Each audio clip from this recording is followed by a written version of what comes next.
Sous le bandeau express présenté par 450.fm. Aujourd'hui, on va se pencher sur un article de 450.fm qui secoue pas mal le Grand Orient de France, le GODF. Oui, tout à fait. C'est une affaire assez complexe. Ça touche à l'éthique médicale, la responsabilité d'une institution comme le GODF et puis les principes maçonniques.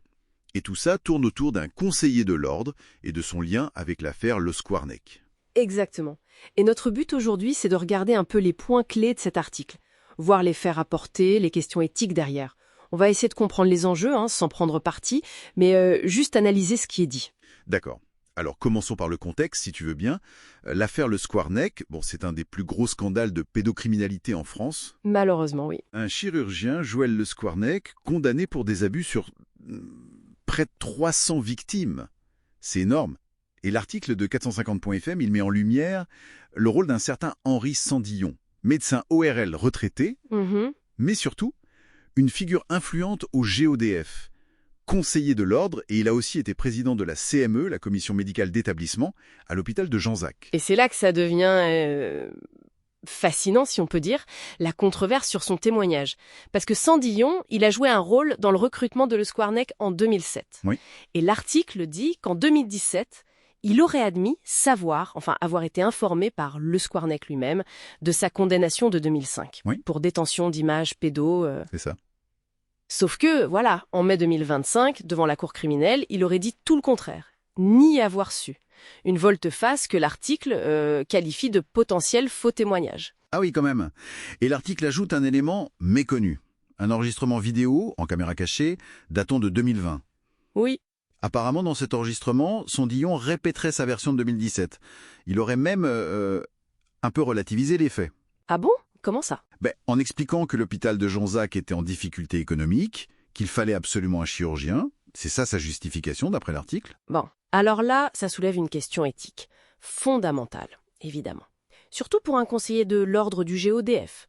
Son rôle, c'est quand même la réflexion sur les droits des enfants, entre autres. Tout à fait. L'article pointe cette contradiction énorme avec les valeurs humanistes éthiques que le GODF met en avant. Et on peut même penser au serment d'Hippocrate. Oui, bien sûr. Et ce qui est vraiment intéressant, c'est que l'article ne s'arrête pas là. Il critique le silence. Le silencier. Le silence de l'actuel grand maître du GODF, Nicolas Pénin. Qui, avant d'être grand maître, était garde des sceaux de l'obédience. Donc, responsable de l'éthique interne. Précisément. Et la question que pose 450.fm, c'est: pourquoi aucune mesure publique n'a été prise contre Sandillon depuis qu'on connaît son témoignage, disons, contradictoire? Oui. L'article parle d'un certain attentisme. Et il compare ça avec d'autres affaires internes où l'obédience aurait réagi plus vite. L'exemple donné, c'est une procédure contre Daniel Keller, l'ancien grand maître, en 2023. Ce qui laisse entendre, selon l'article toujours, un possible deux poids deux mesures. Et il rappelle aussi que le règlement intérieur du GODF, l'article 93, permettrait une suspension conservatoire. Donc, la question reste: pourquoi Sandillon n'a-t-il pas démissionné? Ou pourquoi n'a-t-il pas été suspendu? C'est ça que l'article demande. C'est la question qui flotte, oui. Et ça va même plus loin. L'article parle de naufrage collectif et suggère que d'autres responsables pourraient être impliqués. Une omerta institutionnelle. Le mot est utilisé, oui. Et d'ailleurs, les commentaires sous l'article sur 450.fm montrent bien qu'il y a un malaise. Ah oui. Qu'est-ce qu'ils disent? Ça parle de déliquescence des valeurs, de problèmes de gouvernance interne et d'une urgence à réagir, à clarifier les choses. On sent une vraie préoccupation dans la communauté maçonnique. Ou une partie en tout cas. Je vois. Donc, si on prend un peu de hauteur, l'affaire Sandillon, telle que racontée par 450.fm, ça dépasse le cas personnel. Ça met vraiment une institution comme le GODF face à ses propres principes, en pleine crise morale finalement. Exactement. Ça pose la question de la cohérence entre les beaux discours sur les valeurs et puis les actions concrètes, ou les inactions, quand il y a des problèmes en interne. Alors, qu'est-ce que ça nous dit tout ça, finalement?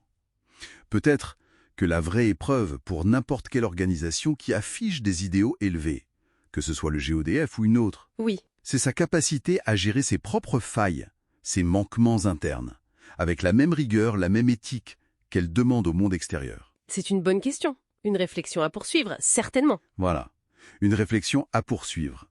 Pour découvrir d'autres analyses approfondies comme celle-ci, nous invitons les auditeurs à visiter notre plateforme Patreon sur https://patreon.com sous le bandeau.